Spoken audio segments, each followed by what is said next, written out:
Olá, esse é mais um vídeo da série Bate-Papo que o canal Atenção Difusa Mulher traz para o seu público. É sempre com abordagens voltadas ao universo feminino, priorizando temas como saúde, comportamento, cultura, educação e tantos outros. E tudo isso é com um único objetivo: contribuir com o dia a dia das mulheres e de suas famílias. Por isso, sejam bem-vindas, sejam bem-vindos e sejam bem-vindes. E aproveita aí, já vai curtindo, já vai compartilhando esse vídeo, espalhando. Quanto mais esse vídeo chegar nas pessoas, maior é o reconhecimento do YouTube com relação à relevância do nosso trabalho. E assim o nosso projeto ainda cresce ainda mais.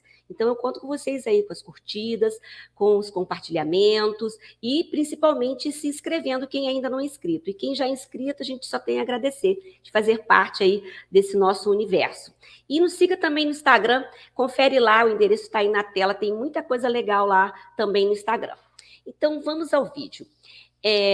Por mais que temas como identidade de gênero, sexualidade, transexualidade sejam debatidos, mostrados nas mídias, expostos nas redes, ainda assim é preciso falar sobre. É necessário sanar dúvidas e, em especial, ter esse espaço para essas vozes, para que elas tenham lugar de fala. Isso é muito interessante. A gente está sempre voltando nesse tema. Só assim nós vamos vencer o preconceito, promover visibilidade para gerar empatia da sociedade e consolidar o empoderamento de todas, de todos e de todos. E quem conversa com a gente sobre esse tema é Pedro Inácio de Oliveira, homem trans, psicólogo sócio proprietário do consultório de psicologia sobre vivências, e ele também é psicólogo do Centro de Cidadania LGBTI+, do Médio Paraíba, aqui no Rio de Janeiro. E ele também é pós-graduando em gênero e sexualidade. Olá, Pedro, seja muito bem-vindo ao nosso canal. Obrigado por participar conosco aqui e para falar desse tema tão importante. Muito obrigada. Imagina, eu que agradeço, queria agradecer pelo convite. É sempre uma honra poder estar falando, né, nos espaços desse assunto. É sempre importante a gente estar propagando informação, enfim. Então, agradeço muito pelo convite, pelo espaço. Então, Pedro, você acredita, então, que para abordar essas questões de gênero, ainda é necessário assim, ser didático, explicar os significados, os conceitos, porque parece que é batido isso, né? Mas é uma forma de elucidar as dúvidas, de sensibilizar a sociedade sobre as questões relativas ao universo LGBTQIAP+, né? Ou até explicar um pouco essa questão da sigla, que também traz tantas dúvidas. Sim, com certeza. É sempre muito importante a gente estar falando, principalmente de maneira bem didática, né, sobre o assunto, porque quando a gente fala desse assunto, é um assunto que, de uns tempos para cá, né, principalmente de 2016 para cá, tem sido mais falado na mídia, mas é um assunto que ainda é muito falado no meio acadêmico, então com um linguajar muito acadêmico. É importante também popularizar esse assunto para linguajar mais de pessoas mais leigas, que não entendem tanto o linguajar acadêmico. E é importante a gente poder falar de maneira acessível para que as pessoas compreendam e quebrem muitos preconceitos que tem, né? Porque o preconceito muitas das vezes está ligado à falta de informação correta, à falta de entendimento, enfim, a empatia não se cria do nada, ela se cria através também de informação. Então é importante, sim, a gente popularizar e falar de maneira acessível sempre. E qual é a forma correta da sigla? Explica para a gente essa questão que sempre traz essa dúvida. Então, a sigla, né, a gente tem o LGBT, que, enfim, durante a história foi havendo modificações, tem o porquê disso também, né, eu não vou conseguir explicar muito para não poder me estender, mas hoje em dia, depois da letra T, LGBT, qualquer variação à frente ela é correta, não tem uma sigla só correta. A gente entende que a população LGBT é diversidade. Então, depois da letra T, qualquer variação ela é aceita, vai depender do contexto onde você está. Se você vai falar mais de sexualidade para adolescente, a letra P no final é interessante colocar, né? E aí, por aí em diante, depende do público que você está querendo dizer. Então, mas a gente agora vai falar do público geral. Diante dessa necessidade de informar, explica para a gente aquilo que é básico, né? A diferença entre, que parece que para alguns é básico, né? Mas é crucial. A diferença entre gênero, identidade de gênero e sexualidade. Explica para a gente também, para dar mais esse conteúdo mais correto, né, para as pessoas, né? Popularizando todos esses termos, né? Sim, então, as pessoas confundem muito gênero com sexo, né? E é importante a gente fazer essa distinção. Quando a gente de um tempo para cá tem visto um movimento de chá de revelação e tal, esse tipo de questão, quando a pessoa vai tentar descobrir é, o gênero da criança, as pessoas falam, quero descobrir qual é o sexo da criança. Não é sexo. O sexo, ele está ligado à parte biológica da gente, né? Então, órgão genital, cromossomo, tudo isso é sexo. É a nossa parte biológica. A gente aprende lá quando a gente está no ensino médio, né, no ensino fundamental. Essa é a parte biológica. O gênero é o feminino e masculino, né? É o homem e mulher. Tanto que, se a gente for ver a natureza mesmo, né, os animais, não tem tanta distinção, né? É macho e fêmea. Macho e fêmea realmente é sexo. Mas homem e mulher, menino, menina, isso é gênero. São coisas diferentes. Gênero é uma construção social, né? A gente enquanto ser racional de cultura, a gente acaba se distinguindo através dessas duas categorias. E essas categorias são encarregadas de várias coisas, né? A gente vê muitas vezes reforçando que menina veste rosa, menino veste azul. Todos esses conceitos, né, muito carregados de preconceito, muitas das vezes, isso tem a ver com uma construção social, porque a gente entende, vamos supor, na nossa cultura, no Brasil, se a gente vê um homem usando saia, a gente acha errado. Mas se a gente for em outros países que usam kilt, por exemplo, né? Kilt é um tipo de saia. E isso na cultura deles é aceito e é normal. Então, assim, vai variar de cultura. Vestimenta, comportamento. Então, a gente entende que gênero é uma construção mesmo. Que cada país, cada sociedade tem um tipo de ideal do que é ser homem ou ser mulher. Então, isso é tudo uma construção da sociedade que a gente vive, né? Já a sexualidade tem a ver com afeto, com atração sexual. São coisas diferentes. Muitas das pessoas não conseguem diferenciar uma coisa da outra, né? Ah, se eu sou homem, eu gostar de mulher. Não, não necessariamente. Você pode, sim, gostar de mulher, mas não é uma coisa imposta. Não é só porque você nasceu ou foi criado como um homem que você vai gostar de mulher. A atração sexual, o afeto, está ligado de quem a gente gosta.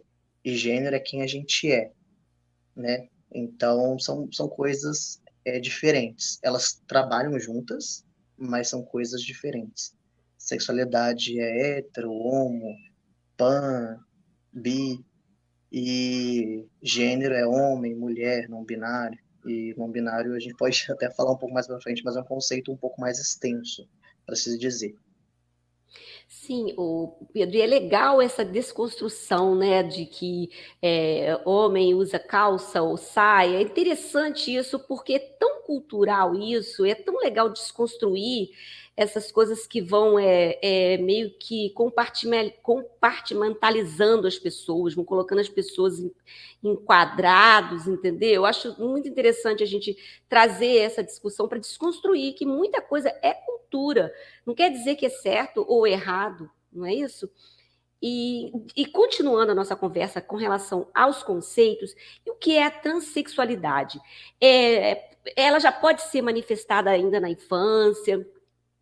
Ou existe uma fase que acontece mais essa descoberta, ela se torna mais evidente? Fala um pouco sobre isso também. Então, né, como a gente já acabou de dizer, gênero, né, tá ligado a várias questões, mas principalmente a identidade, a reconhecimento de si. Então, quando a gente fala de identidade de gênero, né, homem, mulher trans, travesti, enfim, Isso tudo é identidade de gênero. É como eu me identifico enquanto gênero.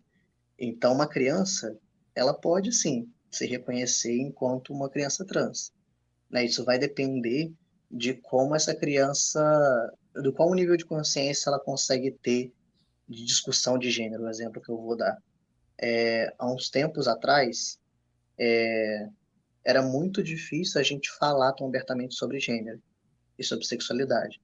Então, geralmente era uma coisa imposta, principalmente para crianças, né? Tipo, ah, você, menino, você não pode brincar de boneca, não, vai brincar com seu carrinho. Então, através, às vezes, dessas imposições, a criança entende o incômodo que ela tem com as coisas que são associadas, né? Eu falei, objeto não tem gênero. A gente que associa o objeto, né? Gênero ao objeto.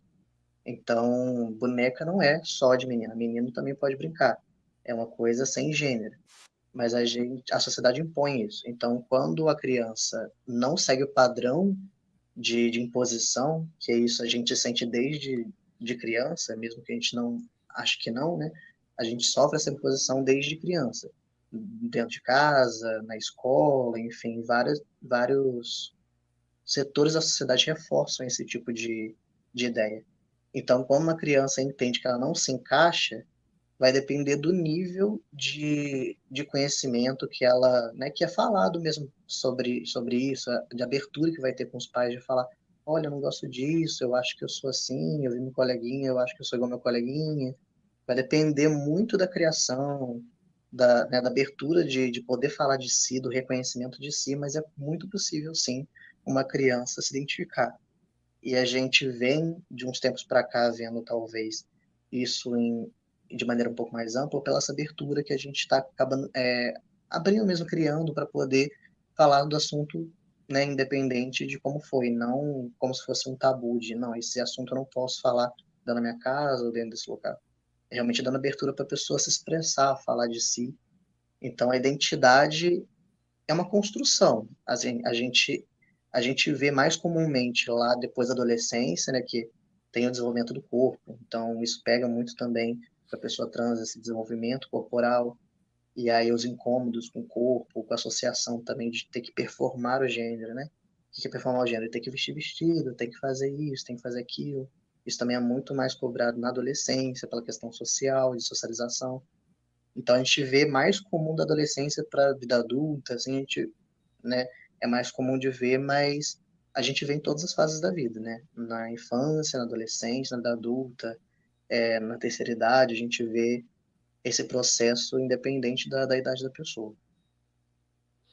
E nesse contexto, até dessas dúvidas, de todas essas questões que às vezes de imposição, de descoberta mesmo, qual deve ser o papel, a conduta dos pais, os responsáveis, como que deve ser esse papel de que isso seja saudável para as pessoas que estão nessa fase dessa descoberta, como que deve ser essa relação e qual é a importância, como que isso pode ser crucial para as pessoas nessa conduta saudável dos pais responsáveis? Fala um pouco para a gente como tem que ser essa relação, como deve ser essa relação. Então, o ideal é realmente ouvir essa criança, entender a demanda dela, né, da criança, adolescente, enfim, né, ouvir a demanda dessa pessoa e tentar entender de onde aquilo vem, por que que aquilo começou a ser uma questão, e também os pais buscarem apoio em grupos de apoio. Eu sempre reforço isso, porque quando a gente está falando de transição, é uma transição para todas as pessoas, não só para a pessoa trans, mas todas as pessoas envolvidas, né? Então, a família, amigos, todas as pessoas que estão no ciclo daquela pessoa também vão transicionarem junto com essa pessoa. Então, é importante buscar em grupos de apoio, né? Hoje a gente tem o Mães pela Resistência, a gente tem alguns grupos que são muito importantes, né, de pais para trocarem experiência entre si, falar, olha, comigo foi assim, eu agi dessa maneira, tudo bem você se sentir assim, é comum, para poder lidar com aquela questão, né, em si, para poder também transmitir um apoio, um acolhimento. É importante acolher essa demanda, porque se você não dá abertura, né, para poder discutir, para poder entender, é muito comum a, o, o suicídio na população trans. Então, assim, o suicídio não é uma coisa que vem do nada. É realmente uma negação, né, uma rejeição que vem acontecendo em várias etapas da pessoa. E quando a gente fala do núcleo familiar, é o primeiro núcleo que a gente tem quando a gente vem no mundo. Então, é basicamente a base. É importante que, pelo menos, a base dê, mesmo que não entenda, mas demonstre estar disposto a entender, demonstre estar disposto a caminhar junto, para que aquilo não seja uma questão na vida da pessoa e venha poder agravar. Isso é uma questão muito séria, né? De gravidade sem reversão. O Pedro, muito interessante isso que você falou, que não é só a pessoa, né? Toda a família, né? Todo o ciclo vai passar por isso, né? Então é interessante que todo mundo esteja junto e esteja numa vivência mesmo saudável para não acontecer essas questões tão sérias, né? Como você colocou aí do suicídio ou de depressão, né? E, então, uma forma de encarar isso, né? Eu acho que o afeto, o amor aí, acho que é crucial também para que todos sejam fortalecidos, né, nesse processo. E então, conta um pouco aí, você como homem trans, você pode contar para a gente como que foram suas descobertas, quais são os protocolos de transição, se essa é a palavra, se é protocolo mesmo, se são processos durante a transição. E uma outra questão que eu queria destacar um homem trans hoje é mais aceito pela sociedade do que uma mulher trans? Qual a sua avaliação com relação a esse universo feminino, né, de tantas questões de preconceito e violência? Fala um pouco também sobre isso, né? A gente queria te ouvir um pouco da sua experiência e ouvir um pouco sobre isso dentro desse universo. Tá? A minha experiência pessoal começou, né, acontecer com 21, 23 anos, né? Eu, eu nunca tive, como eu disse, é muito importante esses espaços para estar falando sobre gênero, estar falando sobre sexualidade, porque eu nunca discuti ou pensei sobre gênero na minha vida. Eu só vivia e entendia que havia alguns ruídos, alguns estranhamentos nas minhas relações, né, sociais, enfim, mas eu apenas deixava passar e continuava sem pensar muito sobre, porque eu não tinha material para pensar sobre aquilo. Então, eu fui vivendo assim até a faculdade. Quando chegou na minha faculdade, quando começou aquela discussão de formatura, e aí vem, como eu disse, a pressão social das vestimentas, as coisas, e eu falei, olha, não vou participar porque eu não quero passar por isso. E aí meu amigo, ele já tinha um pouco mais de contato com a população LGBT, ele falou, olha, você está me contando isso, parece isso aqui, assiste esse vídeo. Aí eu fui assistir um vídeo falando sobre homens trans e pessoas não binárias, aí eu fui ver qual que você se encaixa. E aí, na hora que eu entendi o que que era, eu falei, ah, é isso. Eu falei, então eu sou um homem trans. Eu falei, para mim fez todo sentido, que todas aquelas questões que eu fugia, porque eu não sabia como lidar, porque eu não tinha material, acabou fazendo sentido na minha cabeça. Eu falei, não, então realmente é isso. E aí eu fiquei um período pensando se eu ia levar em frente as mudanças físicas e sociais né, que demandavam, que para mim fazia sentido, mas eu sabia também que tinha toda essa dificuldade que poderia vir, né, de um preconceito, de uma não aceitação. Falei, então, como que eu vou lidar com isso? Eu fiquei um tempo pensando, depois eu conversei na minha casa, conversei com meus amigos, fui muito acolhido, né, eu tive a sorte de ter bastante apoio. Não foi todo sempre apoio, né? Mas a maior parte foi apoio. E tendo essa base de apoio, né, dos meus amigos e de alguns familiares, eu consegui me manter bem para poder enfrentar qualquer tipo de obstáculo que viria a ter, que ainda tem, né? Que é um engano muito comum para quem acha que, tipo, transicionou, tá com aparência, não passa mais por nada. Não, continua se passando. E só que em menos escala, quando a pessoa não está com uma aparência dita passável. A gente fala passável, que é um termo usado no meio trans, né? Que tem sido questionado, mas enfim. Que é uma pessoa que, se você não conhece ela, você olha, você não diz que ela é trans. Ela está passável pela sociedade, como uma pessoa cis. E, né, cis é a pessoa que não é trans. E, e aí foi basicamente isso a minha experiência, assim. Eu passei por algumas dificuldades, ainda passo de vez em quando, mas eu tive apoio em lugares fundamentais, então eu consegui fazer a transição de maneira mais equilibrada, mais bacana, assim. E a segunda pergunta qual que era? Desculpa. Então, antes só falar o seguinte, você falou que começou com 21 anos, eu achei que você já tinha tivesse 20 anos, você tem uma cara de muito garoto, de muito novinho, muito, né? E você falou 20 anos, você, o que é isso? Cara de novinho mesmo. A outra pergunta, o Pedro, é com relação a se o homem trans ele é mais aceito na sociedade do que a mulher trans, diante dessa realidade que a gente vive de preconceito com relação ao feminino, né? A questão da violência, né? Como que você avalia esse cenário? Tá. Então eu tenho cara de novinho, mas eu já tô com meus 28 anos aí, então Não já tem um parece, tempinho já que... não parece, não. Mas eu entendo que, assim, os dois grupos passam por várias violências, só que de maneiras bem distintas. Ah, Assim, sim, a gente vê, é mais comum a gente ver a violência física direcionada às mulheres trans, sim. né? A violência física enfim, de mortes de maneira violenta, enfim. A gente vê mais voltado para as mulheres trans. Os homens trans a gente vê mais a questão do suicídio, porque é mais alto dentro do meio dos homens trans. E aí eu digo até porque, até mesmo na questão de comportamento, a gente entende também que antes da gente transicionar, a gente foi socializado com um gênero que até então as pessoas achavam que a gente tinha. Então é muito comum ver homens trans mais reclusos, com menos postura de enfrentamento do que uma mulher trans, porque a sociedade cria o homem para ser aquele que vai atrás, aquele que, né?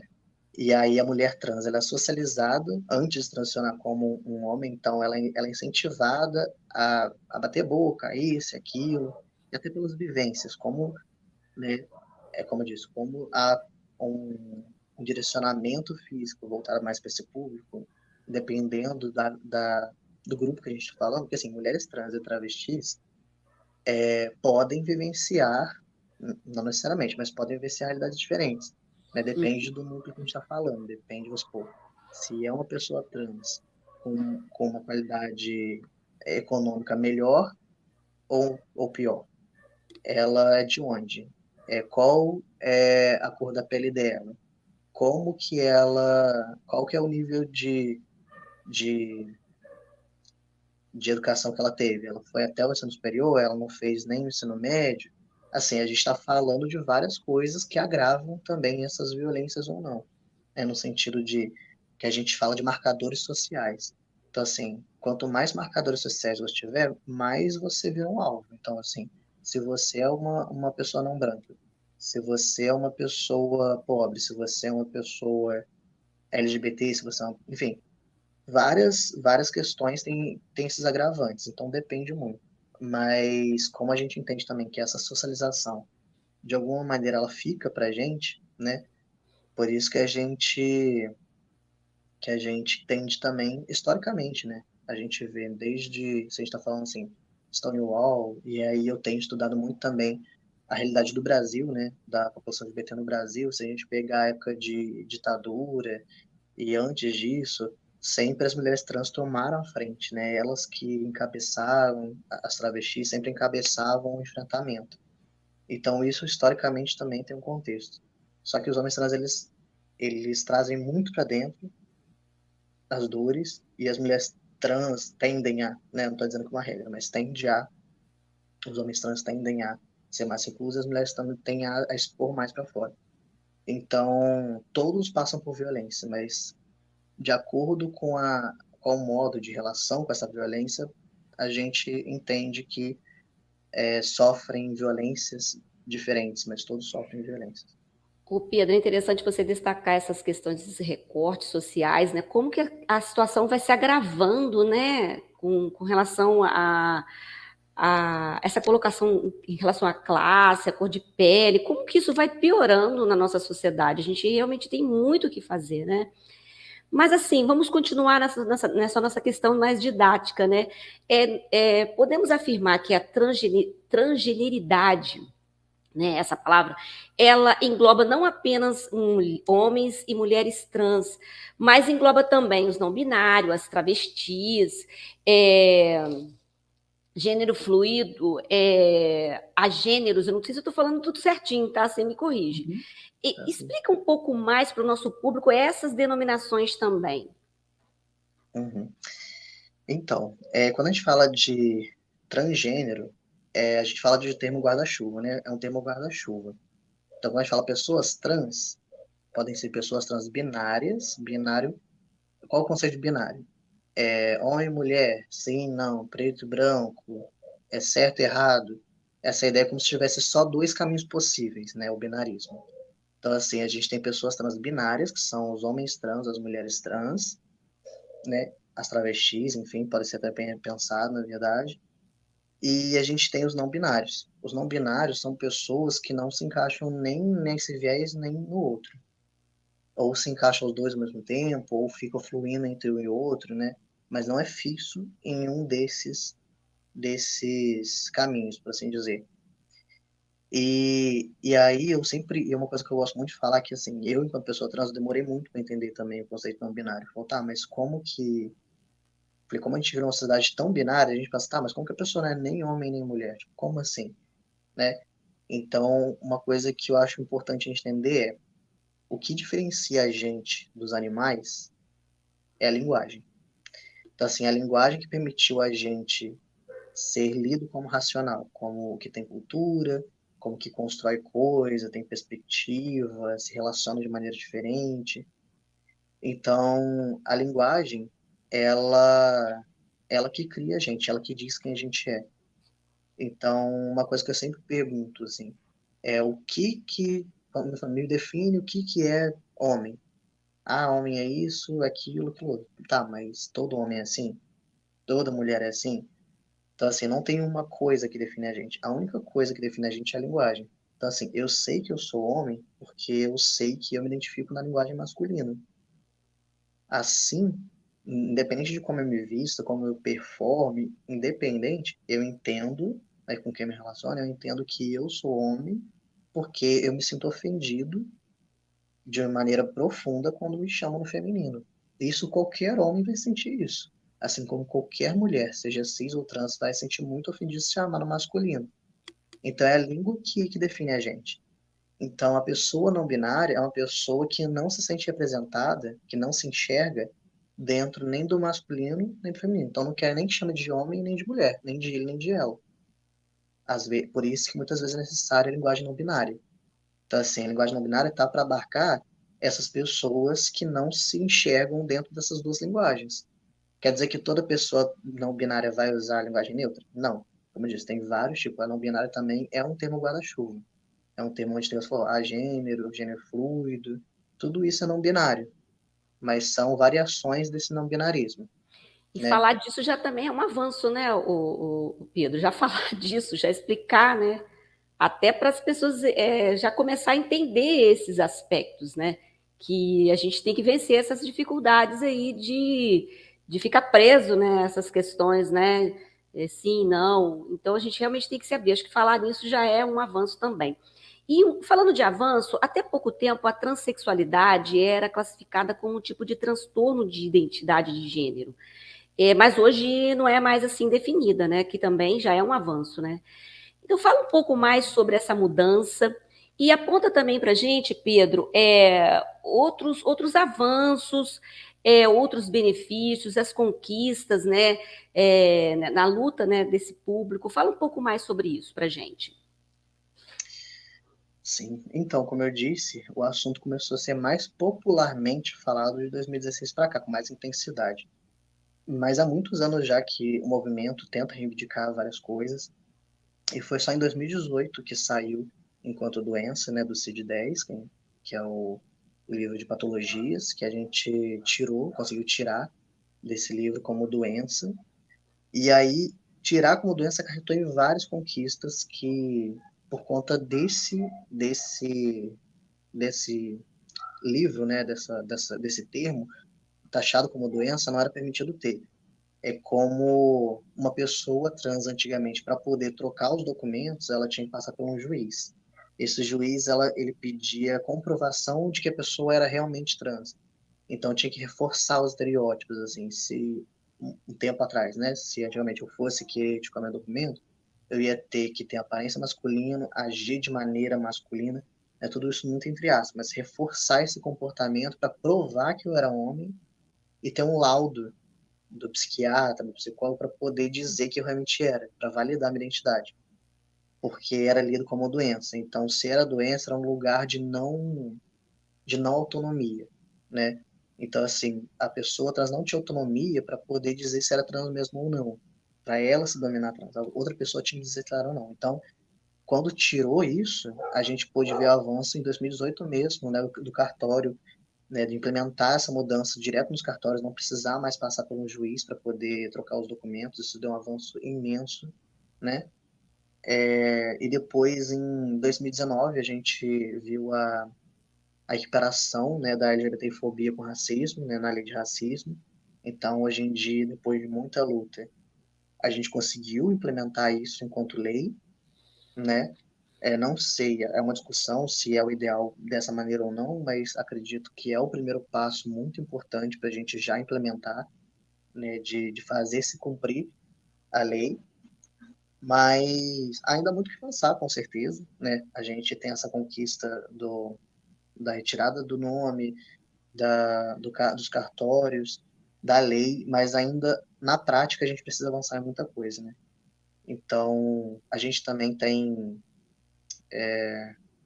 foi em 2004, se eu não me engano, que foi implementado o Brasil sem homofobia à época, né? Hoje em dia sem LGBTfobia, que garantiu também, né? Que muitas dessas coisas fossem para frente, muitos desses movimentos tivessem mais voz.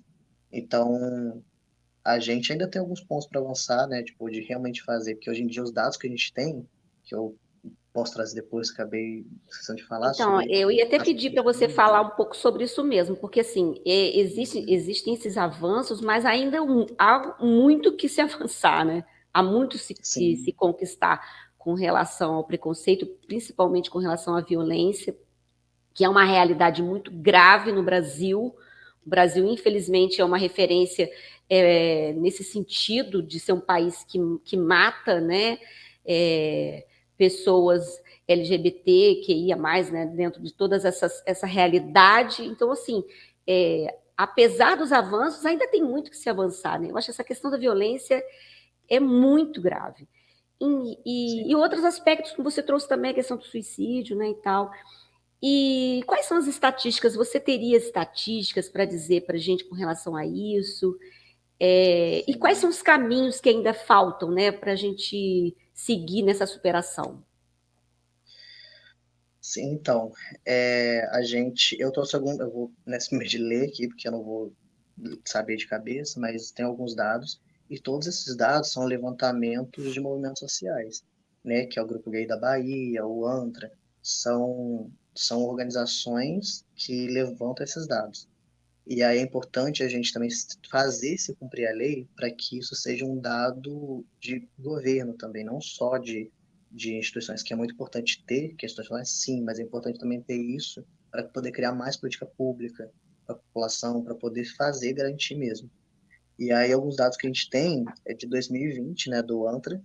A ANTRA tem até Instagram, quem quiser ver, é uma Associação Nacional de Travestis e Transsexuais do Brasil.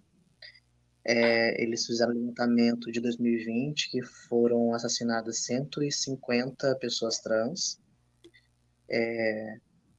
e cadê? Nossa, trans, o que representa o segundo maior número de toda a história, né?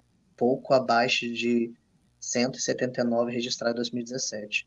Então, assim, de 2017 para 2020 caiu pouquíssimo. A gente também tem a questão de dados de suicídio, né? Como eu disse, na população de homens trans o dado é maior. E aí a gente tem que estima-se que 42% da população trans já tentou suicídio. no geral, né, pessoa trans, homem, mulher, travesti, não binário, enfim, e que 85,7% eram, né, dessas eram de homens trans, de tentativa de suicídio e de conclusão até de suicídio. Estima-se que 42 a 47% de tentativas de suicídios, comparado a 4,6% da população geral, da população trans. 42 a 46% maior, né, do que comparado a 4,6% da população do Brasil, em geral. Então, assim, é uma população que tem um sofrimento muito grande. Quando a gente fala de violência, geralmente a gente pensa na violência física, né? Mas a gente esquece das violências psicológicas, morais, enfim.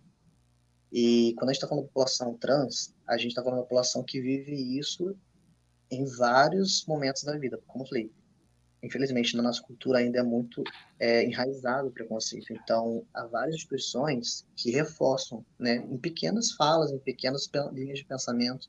Às vezes, sem perceber, a gente segue essa linha. Então, é importante entender e desconstruir para não replicar isso e causar esse sofrimento. Porque quando a gente fala de suicídio, a gente está falando de um esgotamento emocional, né, que, enfim, já é quase irreversível. Então, realmente é uma violência, por assim dizer. Tem uma frase, não sei se é acho que é do Antra, que eu vi no site, que fala: as pessoas trans, elas não morrem porque se suicidam, elas são mortas pela sociedade. A sociedade impõe essa potência, né, de morte em relação às pessoas trans. Então, se há uma taxa tão grande, isso tem a ver com como as pessoas trans são tratadas na sociedade ainda. Ô Pedro, a gente tem que trabalhar isso na questão da educação, né? A gente tem que mudar isso mesmo, né? No seio da sociedade ali, né? A gente tem que transformar isso. E acho que só pela educação mesmo, sabe? Para a gente poder mudar essa realidade. As pessoas têm que aprender isso desde cedo, para superar isso lá na frente, né? Como você falou, às vezes uma fala. Porque a gente também está aprendendo, né? Acho que toda a sociedade Sim. também está aprendendo.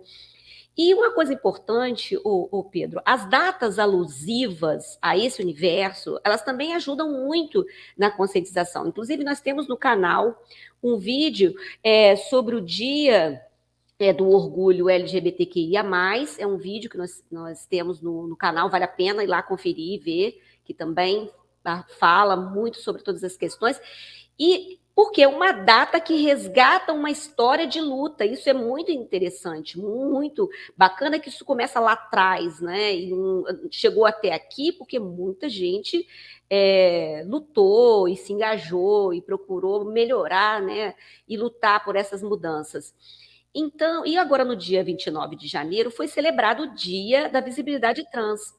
Conta um pouco para a gente, Pedro, o porquê dessa data, qual o seu objetivo e como que esse dia pode contribuir, pode dar destaque à representatividade, né? Fala um pouco sobre essa data para a gente. Sim, então, no dia 29 de janeiro, né, na verdade, é a visibilidade transnacional. Né? A gente tem uma data nacional, que é em janeiro, e uma internacional, que é em março, né, dia 31 de março. E aí, essa nacional veio através das lutas do movimento social, né, que foi levado até Brasília, reivindicações, e através desse movimento que foi feito em 2004, né, viu-se a importância daquilo e viu a importância de criar uma data para poder estar discutindo. Eu falei assim, a gente precisa dessas datas para relembrar, para potencializar a discussão. Obviamente que o ideal é conversar isso durante todos os anos, assim como todas as datas que a gente entende comemorativas, mas, né, não necessariamente comemorativas, mas de celebração da vivência das pessoas, né? De Mas conscientização mesmo, né? de conscientização, exatamente, mas ter uma data para concentrar exatamente e tentar avançar e fazer ser cada vez mais ouvido em mais espaços, né? Então, é muito importante essa data para que a gente possa não esquecer, né? Não esquecer é o ideal. Então, quando a gente data isso, a gente realmente não vai esquecer. A gente relembrar o que já foi feito e pensar no que pode ser feito. e do dia 31 a gente fala também no nível internacional. Então, isso foi em 2009, né, instituída essa data, por conta de algo muito similar que aconteceu nos Estados Unidos também, nesses movimentos sociais, buscando reivindicar direitos. Então, é importante ter essa data para a gente não esquecer, para a gente poder sempre lembrar e estar discutindo o assunto e levantar essa bandeira, que é tão importante. É isso. Muito boas suas colocações. Pedro, tenho muito a agradecer, muito obrigada pela sua participação. Acho que as suas falas, suas colocações muito esclarecedoras. Eu acho que a gente tem que passar mesmo por esse processo, como eu falei, didático, pedagógico, para a gente poder aprender corretamente. E é uma forma de superar o preconceito a partir do momento que a gente aprende, né? Que a gente conhece, que a gente começa a entender todos esses universos, né? Não só nessa questão, mas em todos os outros recortes que a gente sabe da sociedade, né? Que depende muito da gente estar lutando. Então, muito obrigada pelas suas colocações, valeu muito. Imagina, eu que agradeço novamente pelo espaço. Me deixa à disposição, né? No meu WhatsApp profissional, no meu e-mail, na minha rede social também, né? No Instagram, que eu vou falar aqui rapidinho que eu não sei de cabeça. Acho Mas que está na tela aí, Pedro. Acho que está aí pra gente aí, ó. o Ver e-mail se está e certinho. o Instagram também, que é @pcpedroinácio. E aí, quem quiser seguir, eu estou à disposição para tirar dúvidas, para poder somar. Enfim, eu agradeço imensamente por poder estar tendo esse espaço, para poder falar. Espero que vocês continuem o belo trabalho que vocês fazem, que possam trazer sempre mais pessoas com potência e com boas vivências e bons exemplos, né? A gente precisa cada vez mais de bons exemplos para desconstruir todos os estereótipos ruins que a gente tem. Então, eu estou muito feliz de poder estar nesse lugar de representatividade e de uma tentativa de uma passar uma experiência, uma educação sobre o assunto. Então, eu agradeço muito, de verdade. Eu que agradeço. E se você gostou, não esqueça de curtir, de compartilhar para que mais pessoas vejam esse conteúdo valioso. Até a próxima. Tchau.